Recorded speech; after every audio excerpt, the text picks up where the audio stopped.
DR Congo on edge as deadline for election result looms.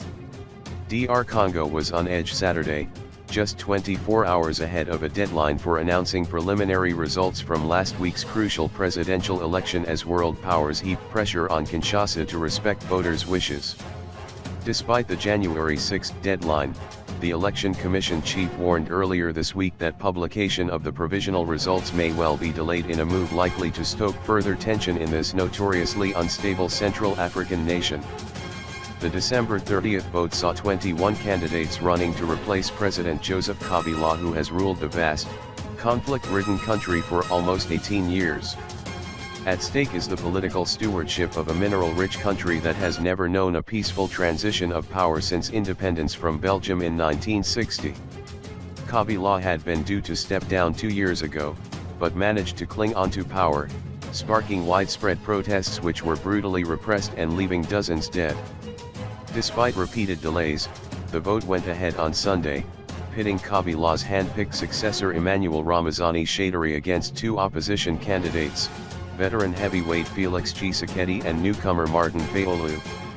Although election day itself was relatively peaceful, tensions have mounted over the lengthy counting process, with many fearing the result could be manipulated in Shadari's favor and with any delay likely to further exacerbate the situation.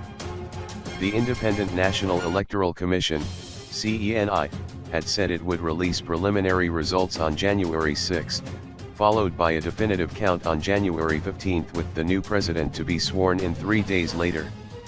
But on Thursday, election chief Corneille Nangaa told AFP that CENI had only collected about a fifth of the results, blaming massive logistical problems in a country the size of Western Europe with very poor infrastructure. Publish the truth. Frustrations have been building steadily since the election after the authorities cut internet access and blocked broadcasts by Radio France Internationale. With international concerns growing over the transfer of power in sub-Saharan Africa's largest nation of 80 million people, Western powers have upped pressure on Kinshasa to ensure the vote count is accurate and transparent.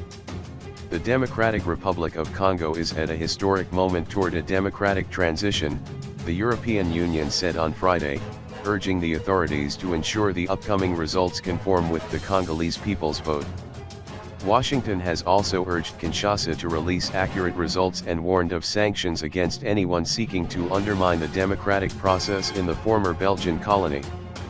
The African Union, which deployed an 80-member team to monitor the vote, also said that respect for voters' wishes was crucial. Although the UN Security Council met late Friday to discuss the election, it did not issue a concluding statement. It will hold another meeting on the issue on Tuesday. DR Congo's powerful Catholic Church, which deployed more than 40,000 observers to monitor the elections, on Thursday said it knew who had won the vote but did not reveal who it was.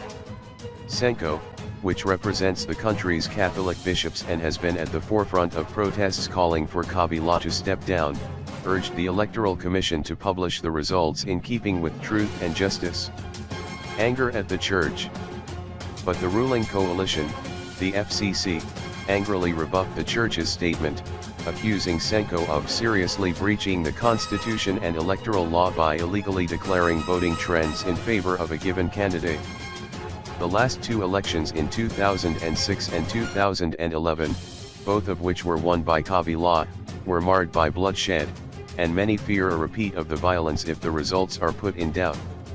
In 2006, Kabila defeated former warlord Jean-Pierre Bemba in a violence-tainted poll, and 5 years later, he was re-elected in another vote blighted by bloodshed, chaotic organization and alleged irregularities.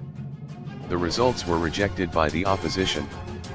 Between 1996 and 2003, DR Congo lived through two fully fledged wars that claimed millions of lives through bloodshed, fighting, starvation and disease.